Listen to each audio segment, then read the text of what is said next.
পদ্মা ও ধলেশ্বরী নদীর মাঝখানে দেশের মধ্যাঞ্চলের সবচেয়ে বড় ও প্রাচীন বিল আড়িয়ল বিল। এর বেশিরভাগই বর্ষার পানিতে টইটুম্বুর থাকলেও শীতকালে বিস্তীর্ণ শস্য খেতে পরিণত হয়। কিন্তু এই অঞ্চলের হৃৎপিণ্ড হিসেবে পরিচিত এই বিলকে নানাভাবে বিনষ্ট করে চলছে স্বার্থান্বেষী মহল। তাই আড়িয়ল বিল রক্ষায় সমন্বিত উদ্যোগ গ্রহণে পরিবেশ, বন ও জলবায়ু পরিবর্তন এবং পানি সম্পদ উপদেষ্টা সৈয়দা রিজওয়ানা হাসানকে নিয়ে ছুটে আসেন শ্রীনগরের কৃতি সন্তান শিল্প, গৃহায়ন ও গণপূর্ত উপদেষ্টা আদিলুর রহমান খান। ঘুরে দেখেন বিলের জীববৈচিত্র্য।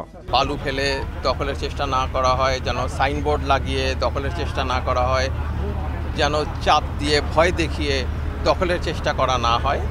কারণ আপনারা জানেন এখানকার যারা একসময় অন্যায় প্রভাব প্রতিপত্তির মালিক ছিলেন তারা এই কাজটা করেছে। এর আগে শ্রীনগর উপজেলা পরিষদ সভাকক্ষে জেলা ও উপজেলা প্রশাসন সহ বিভিন্ন দপ্তরের কর্মকর্তা এবং শ্রেণী পেশার মানুষের সঙ্গে মতবিনিময় সভা করেন অন্তর্বর্তীকালীন সরকারের দুই উপদেষ্টা।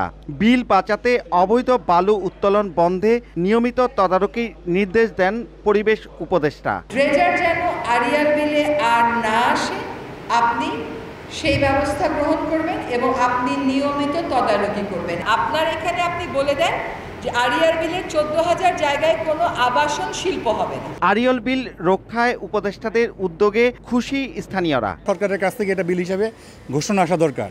যদি বিল হিসাবে ঘোষণা আসে তাহলে সরকারের অনেক সিদ্ধান্ত আছে যেটা বাস্তবায়ন করতে সহজ হবে। পানির জলবদ্ধতার যেটা আছে এটাকে যদি করা হয় তাহলে এটা শুধু আড়িয়াল বিল না, আমাদের পুরো বিক্রমপুরটাকে আরো সুন্দর করে সাজানো যাবে। 136 কিলোমিটার আয়তনের আড়িয়ল বিলটি জীববৈচিত্র্যের এক মিলন মেলা। শরতেও বিলের জলরাশি আর প্রাকৃতিক সৌন্দর্যে মুগ্ধ সবাই। নাসির উদ্দিন উজ্জ্বল, সময় সংবাদ, মুন্সিগঞ্জ।